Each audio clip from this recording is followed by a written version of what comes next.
For the first time in 3 years, I couldn't concentrate on a single word in front of me. I sat behind my desk at Blackwood College of Business, a stack of assignments spread across the surface, my laptop open, my lecture notes waiting to be reviewed. Normally, I could work for hours without losing focus. Today, I had read the same page at least 5 times. None of it had registered. My hand slowly settled over my stomach. There was no bump yet. No outward sign of what was happening inside my body. But I knew. There was a life growing inside me. Just thinking about it made a strange shiver run down my spine. I was 27 years old. An alpha. A professor. And for the past 3 years, I had been known as the most intimidating professor on campus. Students respected me because I demanded discipline. They feared me because I never softened my words. If someone submitted poor work, I told them it was poor. If someone came unprepared, I sent them back to study. If someone disturbed my lecture, I stopped the entire class and made sure they understood exactly why their behavior wasn't acceptable. I was straightforward. Strict. Sometimes ruthless. Yet I knew my students admired me too. I had caught them watching me during lectures, whispering about my teaching style, my confidence, and even my appearance.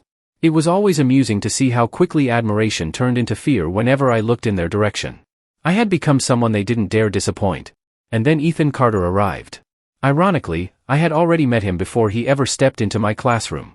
My father knew his father, Richard Carter, one of the country's biggest business magnates. The two men had known each other for years, and during a formal dinner, my father introduced Ethan to me. That night, Ethan had seemed perfectly respectable. He greeted me politely. He spoke with confidence but never crossed a line. He even listened when I spoke about teaching. I remember thinking that perhaps the rumors about Richard Carter's spoiled son had been exaggerated.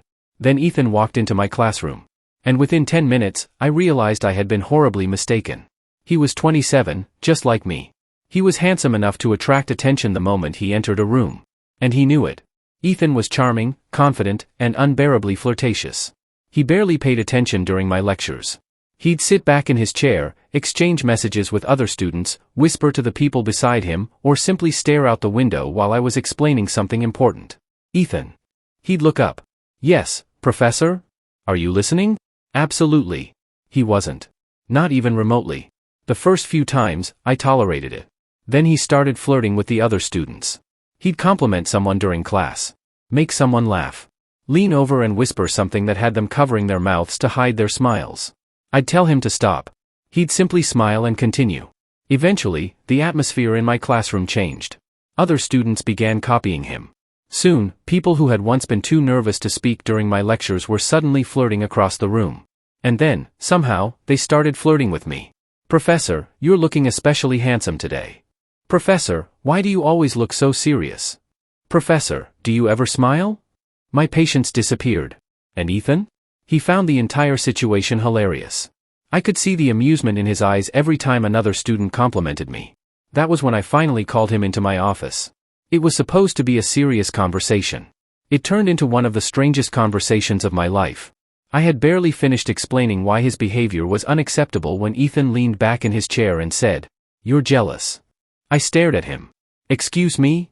You're jealous because the girls in class pay more attention to me than they do to you. My irritation instantly doubled. I am not jealous of you. He smiled as though he'd caught me lying. Sure. Before I could continue, he reached across my desk and picked up the snack I'd been eating. I stared at him. Did you just take that? He took a bite. It's unfair. What is? You're sitting here eating snacks while I'm being forced to study. I was genuinely speechless. Then, as if stealing my food wasn't enough, he picked up my water bottle and drank from it. He put it back down as casually as if it belonged to him. Then he looked at me. Really looked at me. You look good when you're angry. My expression froze. Before I could react, his fingers slipped through my carefully styled hair, deliberately messing it up. There. He smiled. Now you look even better. And then he walked out. I remained in my chair, completely unable to process what had just happened. The anger came afterward. And it was intense. But Ethan wasn't simply an irresponsible flirt. That was what made him so frustrating. He was actually brilliant. Whenever he decided to pay attention, he understood complicated concepts faster than most of the class.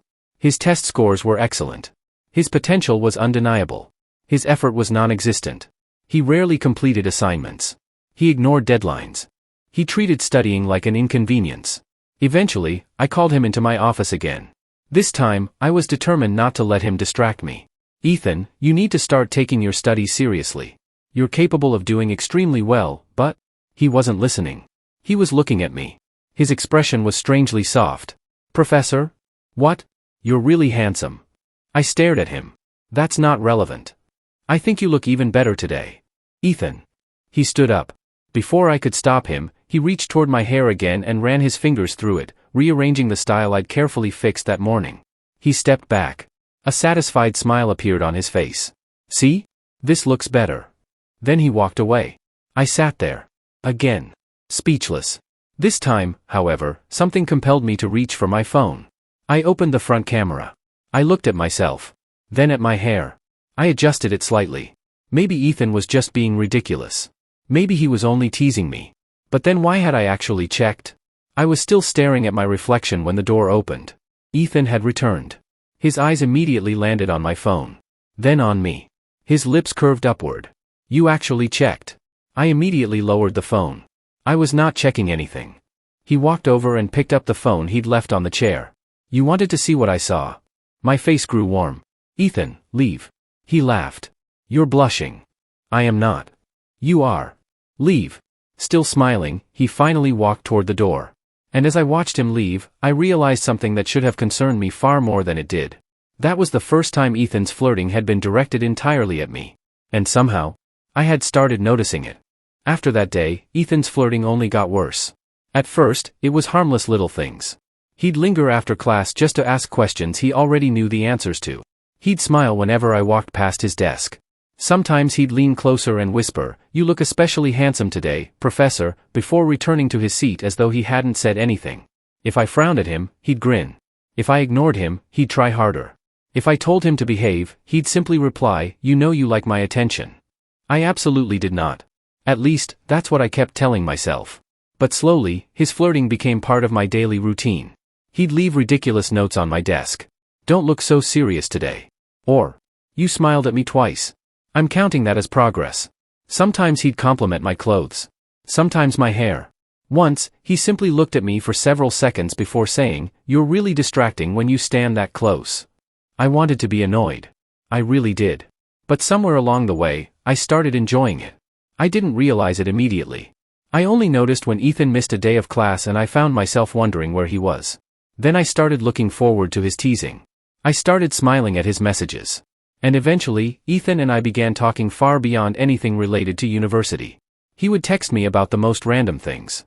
"Professor, important question. Pineapple on pizza?" I'd reply. "That's your important question?" "Yes." "No. We're incompatible."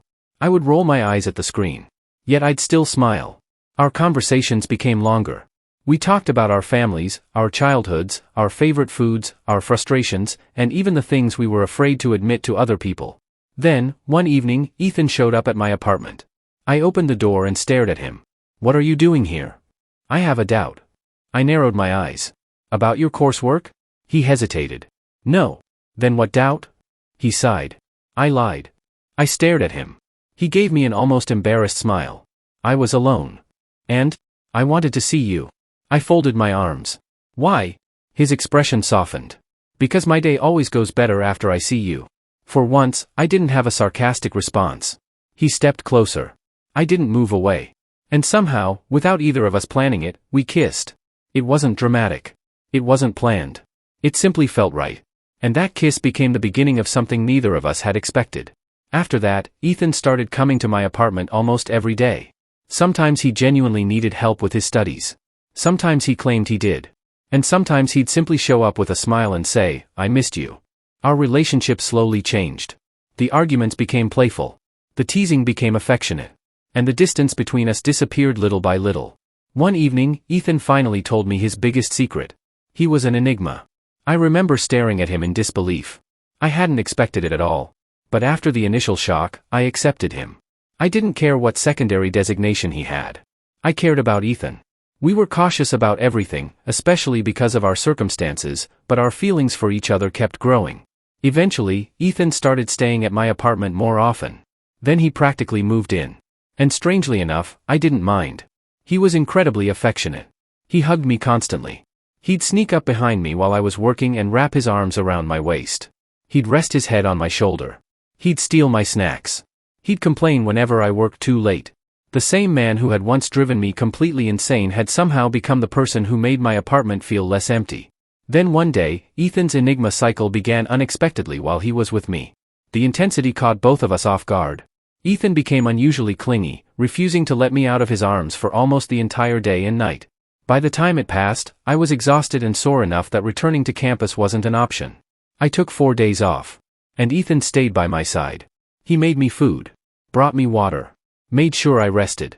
He even tried to entertain me when I complained about being bored. Whenever I tried to push him away so I could get up, he'd gently pull me back. Stay. I need to work. No. Ethan. You're on leave. I know. Then stop pretending you're going to work. I couldn't argue with that. Those 4 days brought us closer than ever. We started realizing how deeply we'd become attached to each other. We couldn't sit together without touching. A hand on the shoulder. Fingers intertwined. A hug from behind. A head resting against the other's chest. I had spent years building walls around myself. Yet Ethan somehow walked straight through every one of them. And for the first time in my life, I felt completely loved. One evening, Ethan had his arms wrapped around me while I was trying to read. You're distracting me. I'm comforting you. You've been holding me for 20 minutes. I can hold you for another 20. I sighed. You really are impossible. He laughed softly before looking at me. I still don't understand how everyone on campus is terrified of you. I glanced at him. And why aren't you? Because I don't see that terrifying professor. His arms tightened around me. I only see my sweetheart. I tried to hide the smile that appeared on my face. Ethan immediately noticed. There it is. What? That smile. I looked away. He laughed and kissed my forehead. And somewhere between his endless teasing, his affection, and the quiet moments we shared, I realized that Ethan wasn't just the student who had disrupted my perfectly controlled life. He had become the one person I couldn't imagine that life without. For a while, everything between Ethan and me had been almost perfect. Our relationship had grown into something neither of us had expected. He was affectionate, playful, and always found a way to make me smile, while I had slowly stopped seeing him as the reckless student who had once driven me insane. I had started imagining a future with him. A future I thought might even include a family.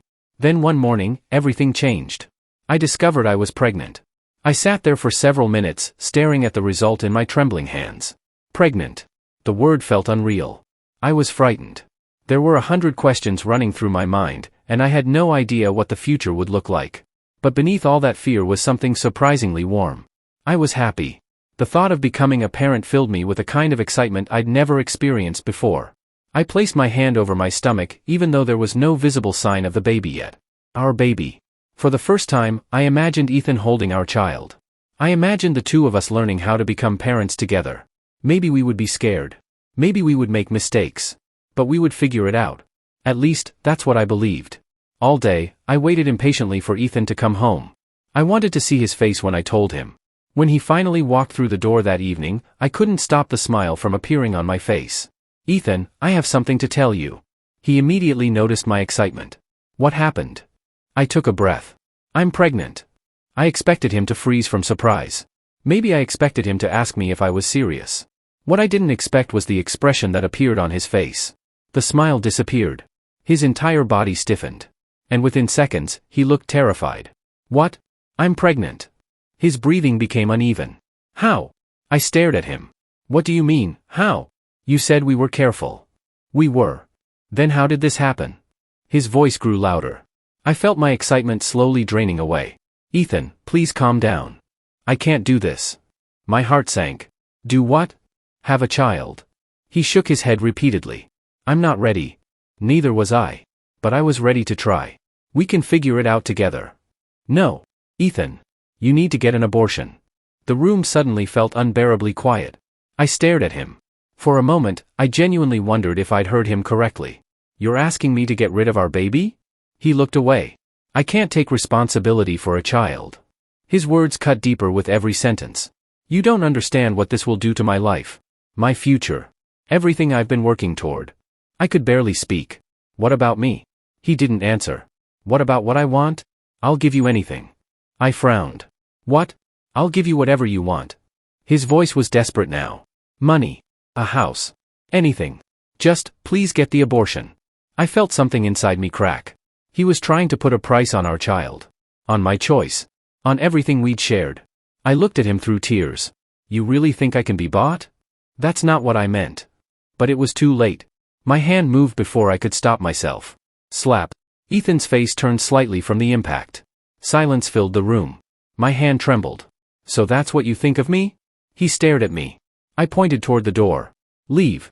Please, just listen. No. My voice broke, but I refused to back down. I don't need your money. I placed a hand over my stomach. And I don't need you to raise my child if this is how you feel. His expression changed. I can take care of my baby myself. I looked directly into his eyes. I'm capable of doing it. Then I opened the door.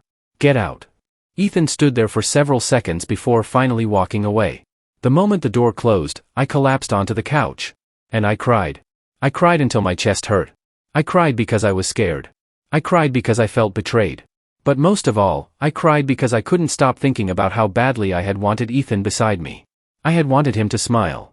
I had wanted him to hold me. I had wanted him to tell me that we would be okay. Instead, he'd looked at our baby like it was a disaster he needed to erase. That night, I questioned everything. Had I made a mistake by loving him? Had I been foolish to believe his affection was real? And why, despite everything he'd said, did a part of me still wish he were beside me? The next morning, I went to campus. Ethan was already there. He looked awful. The confident, carefree man who had once teased me relentlessly was nowhere to be seen. His eyes were tired. His expression was miserable. He tried to approach me. I walked straight past him. Elliot. I didn't stop. After class, he tried again. I ignored him. The next day, he tried once more. I still refused to speak to him. I couldn't. Not after what he'd said. Not after the way he'd made me feel. That evening, I changed the locks to my apartment. I didn't want him showing up unexpectedly. I didn't want him walking through that door anymore. For months, Ethan had made my carefully controlled life chaotic. But now, I wanted only one thing. Peace. Because whatever happened between Ethan and me from that point forward, I knew one thing for certain. I would protect my child. Even if I had to do it alone. Ethan didn't stop trying to reach me. For days, he called, texted, waited outside my classroom, and even came to my apartment. I ignored every attempt. I had promised myself I wouldn't let his tears, his apologies, or the memories we shared make me forget what he had said. Then, one evening, he finally caught me alone. Please, just listen to me. I tried to walk past him. But Ethan stepped in front of me and suddenly pulled me into his arms. I froze. I'm sorry. His voice cracked. Please forgive me. He held me tightly, his shoulders trembling. I was scared. That's all it was. I was terrified, and I panicked. I didn't know how to handle the idea of becoming a father. I could feel his tears against me. My own eyes burned. Seeing Ethan, the man who had once been so confident and playful, reduced to someone desperately begging for forgiveness hurt more than I wanted to admit. A part of me wanted to hold him. A part of me wanted to tell him that everything would be okay. But I couldn't. His words had already shown me what fear had brought out in him. I gently pushed him away. I know you're sorry. Hope briefly appeared in his eyes. But I'm not ready to forgive you. His face fell. You asked me to give up our baby, Ethan. I can't simply forget that because you're sorry now. He lowered his head. I wiped the tears from my face. I hope one day I can forgive you. Then I walked away. I thought that would be the end of it. I was wrong. Ethan eventually told his parents about the pregnancy. And when they found out what had happened between us, they decided to come see me. My father came with them. I welcomed all three of them into my home. But I made one condition clear. Ethan isn't coming. My father looked at me for a moment before nodding. No one argued. Ethan's parents sat across from me, and for the first time, I saw how worried they truly were. Richard looked especially serious. I won't defend what Ethan did, he said. I remained silent. What he said was wrong. He made a terrible mistake. His wife reached for my hand. But he's regretting it.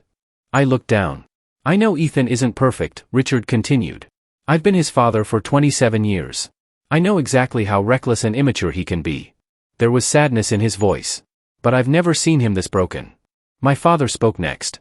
Ethan made a mistake, but perhaps he deserves one chance to make things right. I looked at him. That doesn't mean you have to take him back, my father added. It means allowing him to prove that he can be responsible. Ethan's mother squeezed my hand gently. Think about the baby too. I instinctively placed my other hand over my stomach. The baby deserves both parents if they can provide a safe and loving environment. Richard nodded. And if Ethan fails again, I will deal with him myself. I looked at him. He didn't hesitate. If he ever mistreats you again, refuses to take responsibility, or does anything that puts the baby in danger, I will personally make sure he stays away. His words surprised me. He wasn't asking me to protect Ethan. He was asking me to give Ethan one opportunity to prove himself. None of us are asking you to forget what happened, Ethan's mother said softly. We're only asking you not to make a decision while you're still hurting. I couldn't stop the tears from falling. For weeks, I'd been carrying everything alone. The fear. The anger. The uncertainty. And suddenly, 3 people were sitting in front of me, telling me I didn't have to. My father promised he would stand beside me no matter what I chose. Ethan's parents promised they would support me and the baby. For the first time since discovering my pregnancy, I felt a little less afraid. After they left that evening, I sat alone in my bedroom. My hand rested over my stomach. I thought about Ethan. About the man who had once made me laugh. The man who had held me through sleepless nights. The man who had broken my heart with a few cruel words. I wasn't ready to forgive him. I wasn't ready to love him again. And I certainly wasn't ready to let him back into my life as my boyfriend. But perhaps I could give him something else. A chance to become the father our child deserved. After a long night of thinking, I finally made my decision. I would give Ethan one chance. But there would be rules. He wouldn't be my boyfriend. He wouldn't get my trust back immediately. And he wouldn't get to pretend nothing had happened. For now, Ethan would have only one place in my life. He would be the father of my child. If he wanted to become anything more than that someday, he would have to earn it. The next morning, I called Ethan. When he arrived at my apartment, he stood quietly in front of me, almost afraid to ask why I'd called. I've made my decision, I said. His eyes immediately lifted to mine. I'm giving you a chance. For the first time in weeks, something hopeful appeared in his expression. But I quickly added, only to be a father. His smile disappeared. You wanted me to get rid of this baby, I reminded him. I haven't forgotten that. Ethan lowered his gaze. I'm not taking you back as my boyfriend. I'm not promising to forgive you. And I don't want you expecting anything from me. I placed a hand over my stomach. I'm doing this for our child. That's it. He nodded slowly. I could see the hurt in his eyes, but he didn't argue. Instead, after a moment, that familiar smile returned to his face. Okay. I frowned. Okay? I'll prove I can be a good father. Then he added casually, I'll move in. I stared at him. You'll what? Move in. You don't need to. I know. Then why? His smile softened. Because I want to help. By that evening, Ethan had moved his things into my apartment. It felt strange seeing him there again. This was the same place where we'd once laughed together, stayed up talking, and fallen asleep beside each other. But everything was different now. That night, I struggled to eat. The nausea had been getting worse, and even the smell of food made my stomach turn. Ethan noticed immediately. You need to eat something. I'll eat later. You haven't eaten properly all day. I'm not hungry. He didn't argue. Instead, he quietly prepared something lighter and sat beside me until I managed a few bites. The next morning, his full caretaker mode began. He wouldn't let me carry anything. He wouldn't let me clean. He insisted on preparing my meals. He reminded me to drink water. He even started deciding when I needed to rest. Ethan, I'm pregnant, not helpless. I know. Then stop treating me like I am. I'm not. You just took the laundry basket out of my hands. Because it was heavy. It wasn't. It looked heavy. I rolled my eyes. He smiled. That was Ethan now. Always watching. Always helping. Always finding some excuse to stay close. One morning, I became sick after breakfast. Ethan immediately turned toward the chef. What did you put in this? The chef looked startled. Sir? He was perfectly fine before eating it. I groaned. Ethan, don't blame her. But you got sick. Morning sickness. I don't like it. You can't fire the chef because I'm pregnant. He crossed his arms. Then I'll cook. That turned out to be an even worse idea. Ethan made something that looked barely edible. He proudly placed it in front of me. I stared at the plate. What is this? Food. Are you going to eat it? He looked at the plate for several seconds. Maybe not. I couldn't help it. A laugh escaped me. Ethan immediately smiled. And for one dangerous second, everything felt normal again. Then I remembered. I'll give you anything. Just get the abortion. My smile disappeared. No matter how kind Ethan was now, those words remained between us. They were the reason I kept my distance. Still, I began noticing how hard he was trying. His smile was always there whenever he was around me, but sometimes I'd catch the moment it disappeared. I'd see him standing alone in the kitchen, looking exhausted.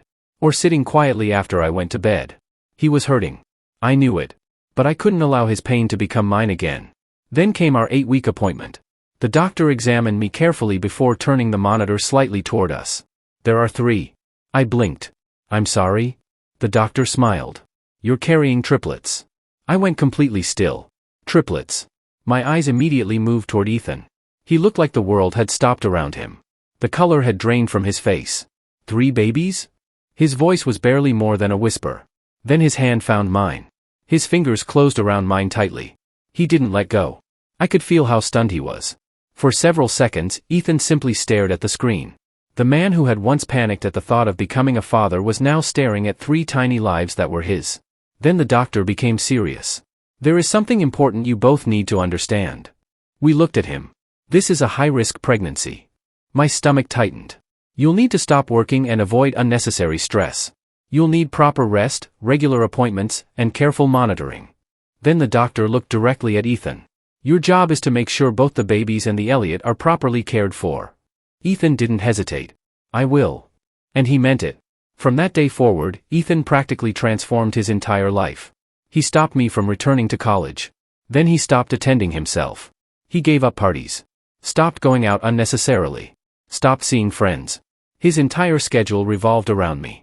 From the moment I woke up until I went to sleep, Ethan was there. He prepared my meals. Kept track of my appointments. Made sure I rested. Checked whether I was feeling sick. And whenever I needed something, he was already moving before I could ask. He even became strangely talkative. I barely spoke to him, but Ethan would continue talking as though my silence didn't bother him. He'd tell me stories about his childhood. Complained about being bored. Talked about his plans for the babies. And every day, he'd kneel beside me and gently kiss my stomach. Good morning, little ones. Sometimes he'd stare at my barely noticeable stomach and compare it to random things.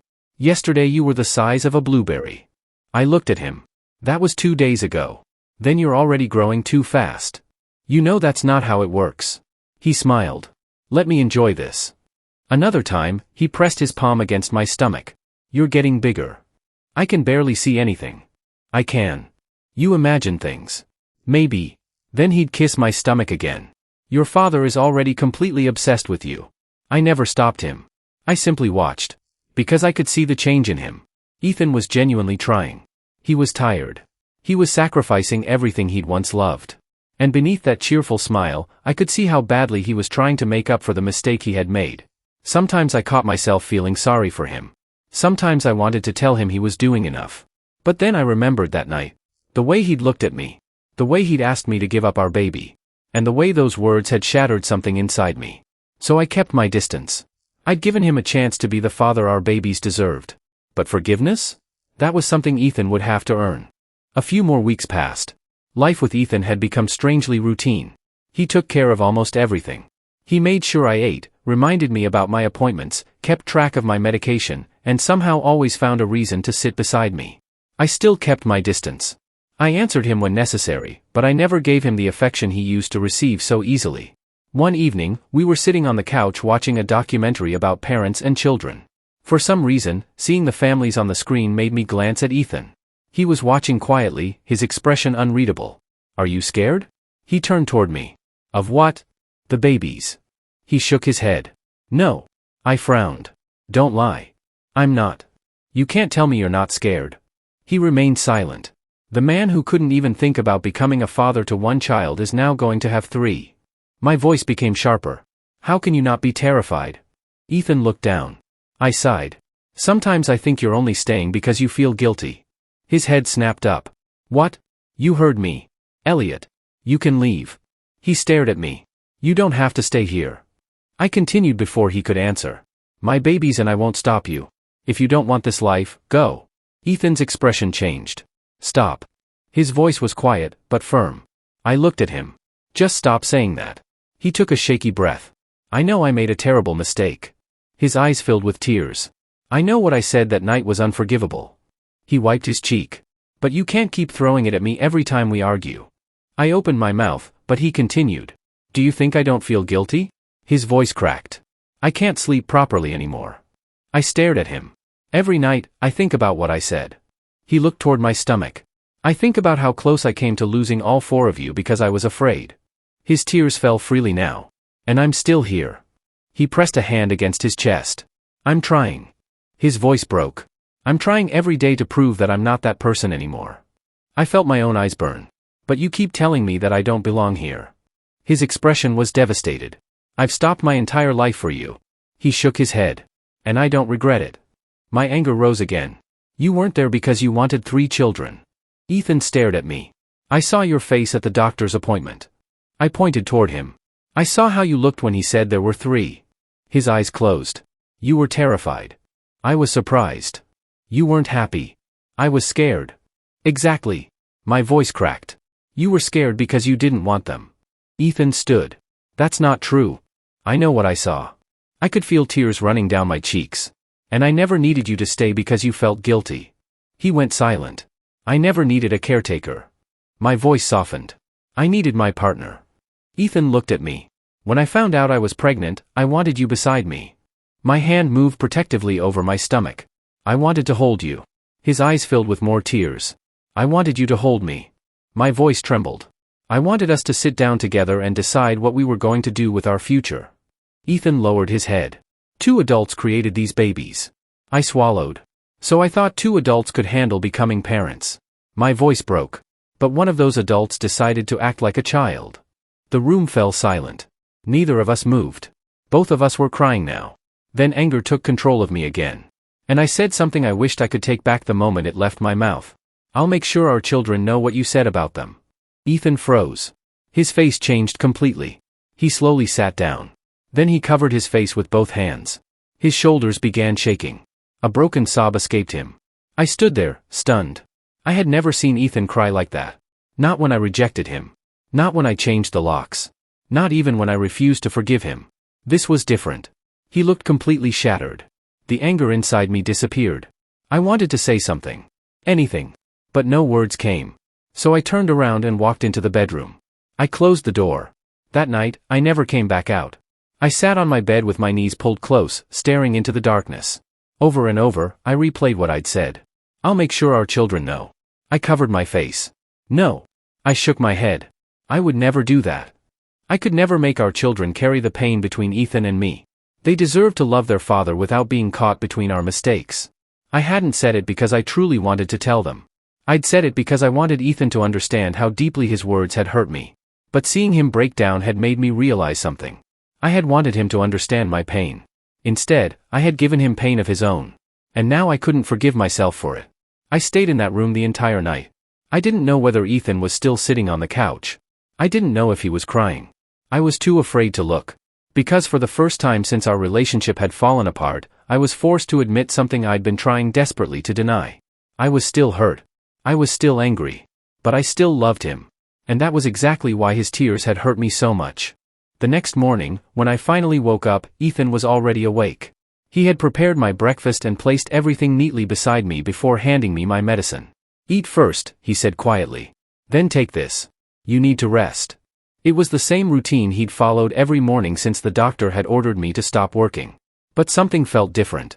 I noticed it when he reached for the glass. His fingers were trembling. Only slightly. But I saw it. I looked at his hand, then at his face. Ethan. He immediately steadied himself. I'm fine. He gave me a small smile. But it wasn't his usual smile. It looked forced. I didn't say anything. Throughout the morning, I kept noticing little things. He forgot where he'd put the medicine. He stood in the kitchen staring blankly at the counter. He nearly dropped a plate because his hands were shaking again. And whenever I looked at him, he seemed distracted, as if his mind was somewhere far away. He wasn't okay. I knew it. But after everything we'd said the previous night, I didn't know how to approach him. By evening, the guilt became too heavy for me to carry. Ethan. He turned toward me. I hesitated before speaking. I'm sorry. For a moment, he simply looked at me. Then he nodded. Okay. That's all he said. No teasing. No smile. No attempt to make things lighter. Just one quiet word. And somehow, that hurt more than I expected. He looked exhausted. His eyes were distant, and there was something almost empty in his expression. I wanted to ask if he was okay. But the words wouldn't come. That evening, I sat on the couch watching a movie while Ethan went into the kitchen to prepare dinner. I could hear the faint sounds of him moving around. Then suddenly, crash! A scream followed. I immediately jumped to my feet. Ethan! I rushed into the kitchen. A large pot had tipped over, and boiling food had spilled across his right hand. Ethan was clutching it, his entire body shaking. Ah! His face had gone pale from the pain. Ethan! I rushed toward him without thinking. He tried to pull away. Don't move. I wrapped my arms around him, trying to steady him as the maids hurried into the kitchen. Call the doctor. Someone immediately made the call. Ethan's breathing was ragged, and his hands were trembling so badly that I could barely keep him steady. I'm okay, he whispered. You are not okay. I held him tighter. Just stay still. The maids carefully helped cool and clean the injured hand while we waited for medical help. I couldn't stop staring at Ethan. He looked so different. The man who had spent weeks taking care of me was now sitting there barely able to keep himself steady. And somehow, seeing him in pain made my own chest ache. When the doctor arrived, he examined the injury and immediately advised that Ethan be taken to the hospital. We left without wasting any more time. At the hospital, the doctors treated his hand and wrapped it carefully. The burn was severe, and the pain was obvious on his face even though he tried not to complain. I stood nearby, unable to look away. Every time Ethan winced, something inside me tightened. I kept remembering his shaking hands that morning. The distant look in his eyes. The way he'd barely reacted when I apologized. He hadn't been okay. He had been struggling right in front of me. And I had noticed. I just hadn't known what to do. Later that night, once the doctors had finished treating him, I sat beside his hospital bed. Ethan was exhausted. His right hand was heavily bandaged, and his face looked pale. He tried to reassure me. I'm fine. I shook my head. Just rest. He closed his eyes. Eventually, he fell asleep. I remained beside him. For a long time, I simply watched him breathe. Even in sleep, his expression wasn't peaceful. Every now and then, his brows tightened as though he was trapped in some painful thought. I gently reached out and brushed his hair away from his forehead. My fingers lingered there. He looked so tired. So hurt. And suddenly, the memory of the previous night came rushing back. The things I'd said. The way he'd covered his face and broken down. I had wanted him to understand my pain. I hadn't wanted to destroy him. I lowered my voice to barely a whisper. I'm sorry, Ethan. He didn't hear me. I gently continued running my fingers through his hair while he slept. I still couldn't forget what he'd said about our babies. I still wasn't ready to forgive him. But sitting there beside his hospital bed, watching him sleep with that wounded expression on his face, I realized something I couldn't deny anymore. His pain hurt me too. And that frightened me more than anything. This version of the audiobook has been edited to comply with YouTube community guidelines. For the full, uncut, and uncensored version of this audiobook, please check out my Patreon, where you'll also find many other stories and exclusive content. You'll find the link to my Patreon in the description. The next day, after we returned home from the hospital, I found myself taking care of Ethan. His right hand was still heavily bandaged, and every movement seemed to cause him discomfort. I brought him his medicine and placed a plate of food in front of him. Eat something. Ethan looked at me. I'm fine. You need to eat. He stared at me for a moment before quietly saying, You don't have to do this. I frowned. Do what? Take care of me. His voice was strangely empty. Not after everything you've said. Not after hating me so much. I could hear the hurt underneath his words. It stung. But I didn't apologize again. Instead, I picked up the tray. Fine. He looked at me. I'm not taking care of you. I paused at the door. You don't deserve it anyway. I walked away before I could see his reaction. But the truth was, his words had hurt me. And I knew mine had hurt him too. The following day was my 28th birthday. My family came over to celebrate, and Ethan's parents joined us as well. For the first time in weeks, the apartment was filled with laughter. There was food everywhere, my family was teasing me about getting older, and Ethan's mother kept fussing over me and the babies. For a few hours, everything felt almost normal. I tried to enjoy it. But I kept avoiding Ethan. Every time I looked at him, my chest tightened. He was sitting quietly among everyone, his injured hand carefully protected. He smiled whenever someone spoke to him, but I could see the sadness behind it. And whenever our eyes met, I had to look away. I was afraid that if I stared at him for too long, I'd start crying. When the birthday cake finally arrived, everyone gathered around me. I blew out the candles and cut the first slice. I fed my family one by one. Then Ethan's parents. Everyone except Ethan. I couldn't bring myself to walk toward him. I pretended to be busy afterward, talking to my family and helping with the food. But after a while, I realized I hadn't seen Ethan anywhere. I looked around the living room. Nothing. I checked the kitchen. Nothing. His parents weren't with him. A strange feeling settled in my chest. I searched the apartment until I finally reached his room. I opened the door. Ethan was sitting on the edge of the bed. He wasn't doing anything. He was simply staring at the floor. Completely blank. Something inside me immediately told me that something was wrong. Ethan? He didn't look up. I quietly closed the door behind me. And then I walked toward him. I don't know what happened to my anger in that moment. It simply disappeared. All the resentment I'd been carrying. All the guilt. All the fear. Everything collapsed at once. I wrapped my arms around him. Ethan went completely still. For one brief moment, he allowed himself to stay there. Then he suddenly pushed me away. Go away. I stared at him. Ethan. Why are you here? His eyes were filled with tears. You don't need to take care of me. I swallowed. That's not why I'm here. Then why? His voice cracked. You were right. My heart sank. About what? You can tell our babies everything. He laughed bitterly through his tears. Tell them exactly what their father said. Ethan, stop. I'm not a good father. He shook his head. I'll never be one. You don't know that. I couldn't even accept one baby. His breathing became faster. How am I supposed to be a father to 3? He covered his face for a moment. I ruined everything. Ethan. I hurt you. His voice broke. I hurt the person I love. Then his eyes fell toward his injured hand. I noticed what he was doing a second too late. He began gripping the injured hand as though trying to punish himself. Ethan. I rushed forward and grabbed his wrist. Stop. He tried to pull away. Let me go. No. I held him tightly. Please, stop hurting yourself. His body trembled. I wrapped both arms around him. I'm sorry. He froze. I'm sorry, Ethan. My voice broke. I shouldn't have said those things. For several seconds, he didn't move. Then his strength seemed to disappear. He fell into my arms. His uninjured arm wrapped around me, and suddenly he began sobbing.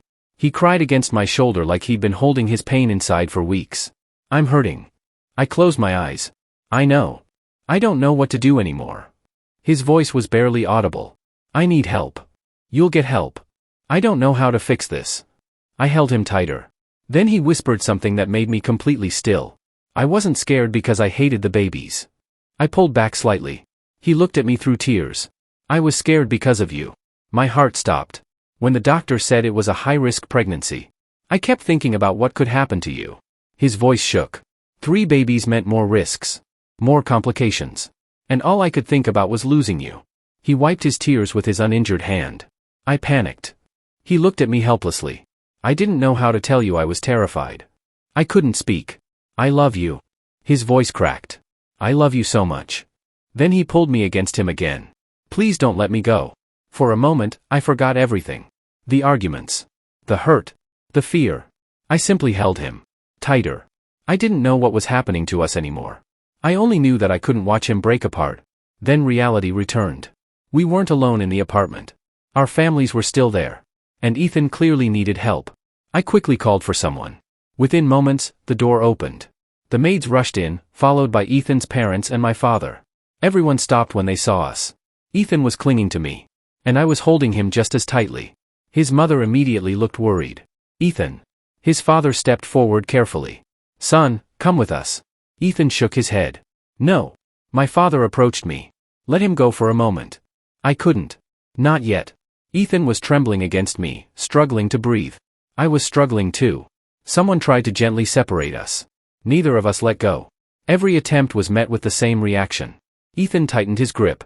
And I held him closer. For what felt like an eternity, we remained that way. 2 people who had spent weeks hurting each other, now holding on as though letting go might destroy them completely. Our families could only stand there and watch. Because neither Ethan nor I was ready to let the other go. After the family finally managed to separate us, both Ethan and I were taken to the hospital. The doctors examined me first.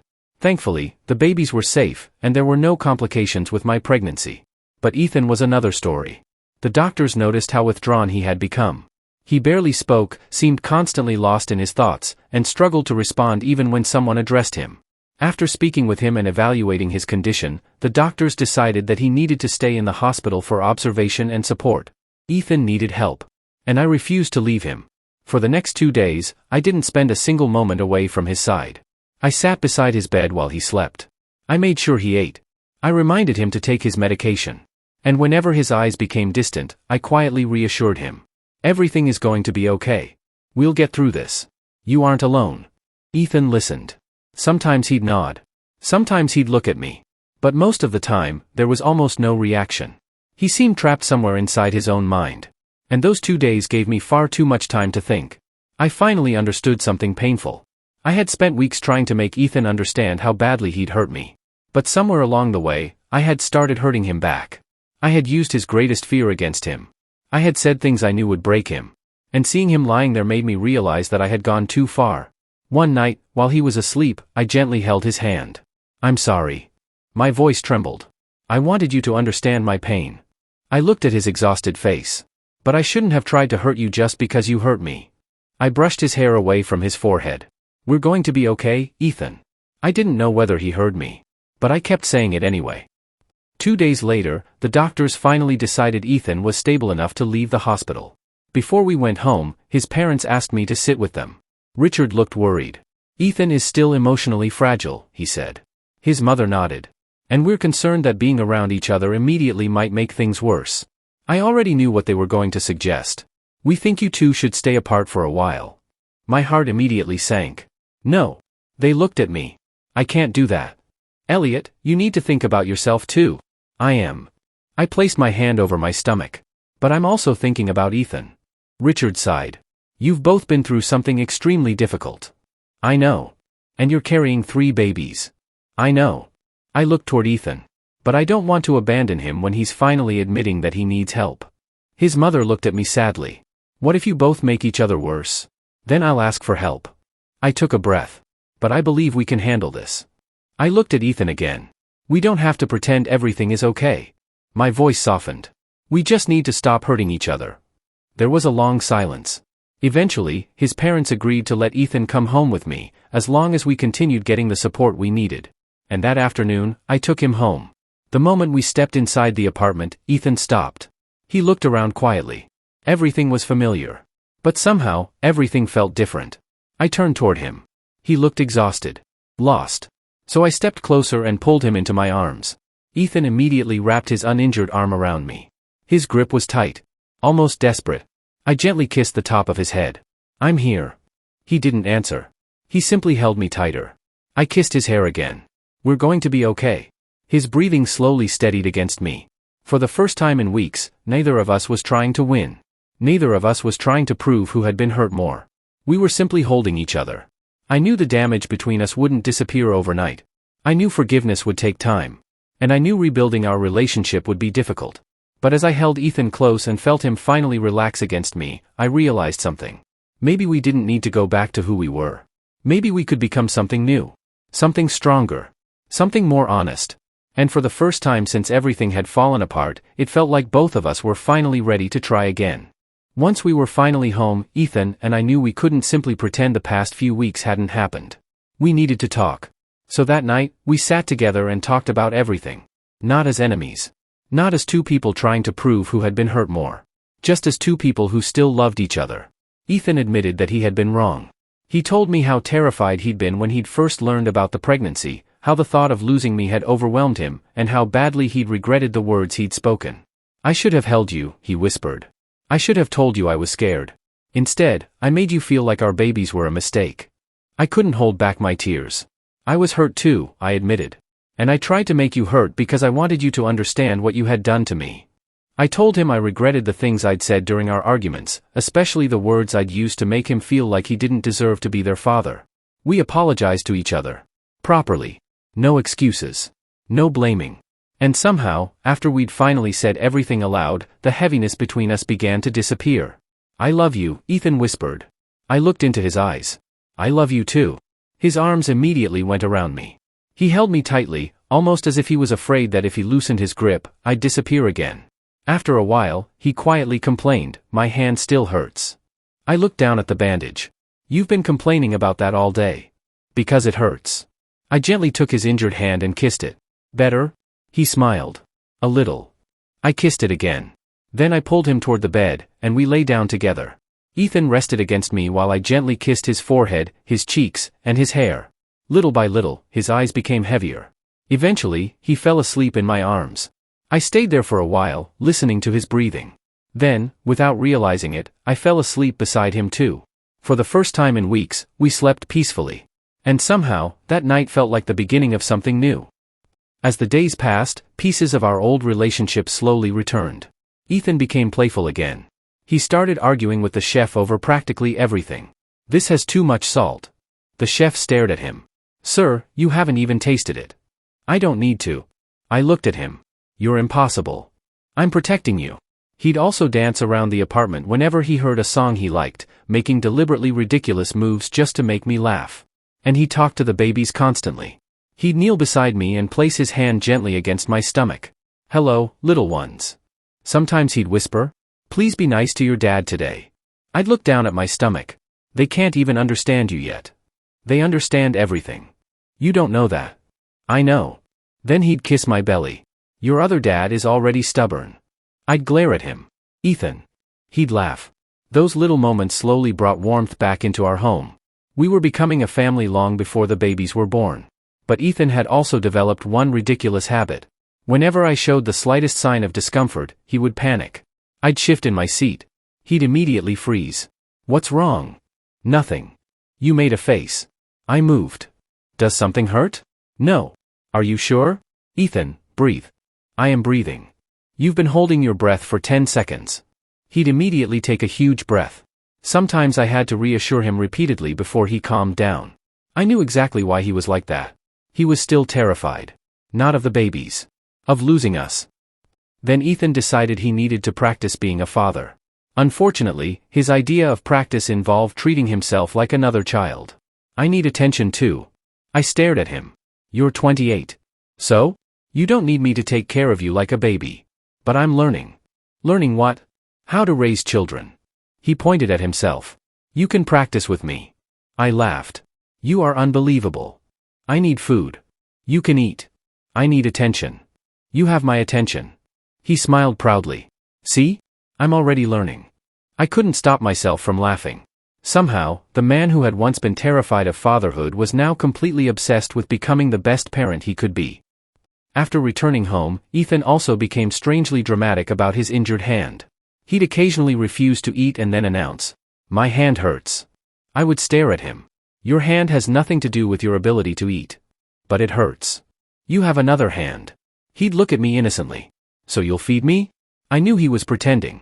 And yet, I still fed him. He'd smile triumphantly afterward. "You enjoy taking care of me. I tolerate you." Same thing. At night, Ethan would fall asleep in my arms. Sometimes his head rested against my chest. Sometimes he'd wrap himself around me and hold me tightly. I would run my fingers through his hair until he completely relaxed. In a way, we were healing each other. I helped him work through the guilt and fear he'd been carrying. And he helped me slowly let go of the anger I'd been holding on to. We weren't pretending the past hadn't happened. We were simply learning how to live beyond it. One night, while we were lying together, Ethan suddenly asked, "Will you marry me?" I looked at him. "Yes."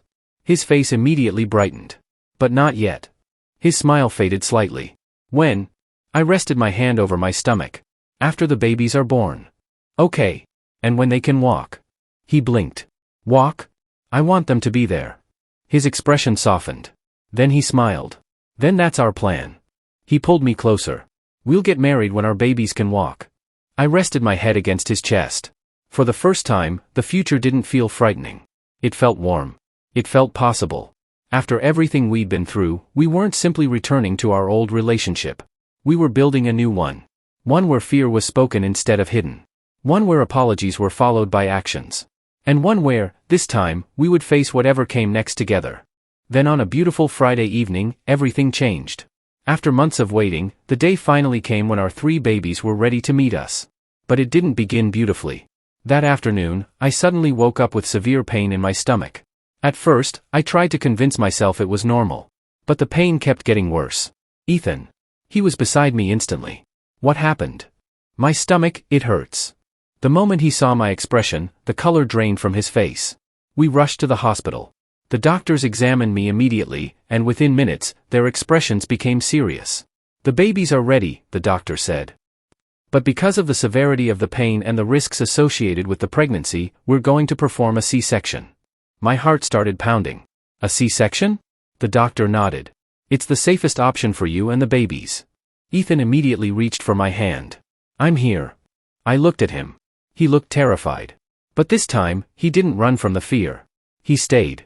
For hours, he barely spoke. During the operation, he remained close to me, holding my hand whenever he was allowed and watching the medical team with anxious eyes. I could see how badly he was struggling. But he never left. Then, finally, we heard the first cry. Our first baby. A little girl. A few moments later, another tiny cry filled the room. Our second daughter. And then came our little boy. 3 babies. 2 girls and 1 boy. Ethan stood beside me, completely overwhelmed. He looked at the 3 tiny babies before looking back at me. We have 3. I smiled weakly. We do. He leaned down and kissed my forehead. You did it. I closed my eyes. We did. For the first time, there was nothing frightening about the number 3. There was only love. When we finally brought the babies home, our apartment no longer felt like the quiet place we'd once shared. It was filled with tiny blankets, bottles, toys, and 3 little cries. Everything felt warm, chaotic, and unbelievably beautiful. Ethan was completely devoted to them. He'd spend hours holding them, talking to them, and checking on them even when they were sleeping. And while we were learning how to become parents, I never forgot what Ethan had gone through. His mental health struggles. The hospital. The guilt. The fear. I knew I wasn't responsible for his struggles, but I couldn't deny that my choices had played a part in how badly things had escalated. I had been hurt, and I'd wanted him to feel that hurt too.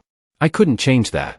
But I could promise myself that I would never use his pain against him again. If Ethan struggled, I'd listen.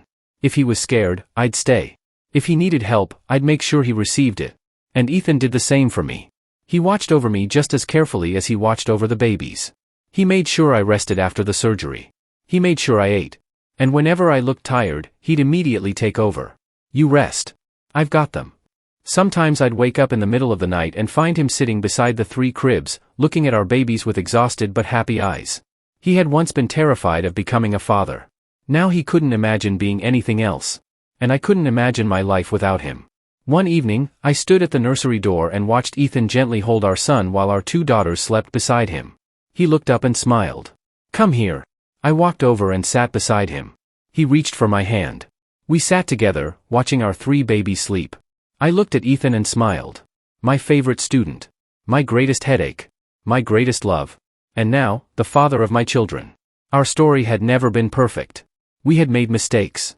We had hurt each other. We had nearly lost each other. But somehow, we had found our way back. And sitting there with Ethan and our 3 babies, I realized that maybe a forever family didn't have to be perfect. It just had to be ours.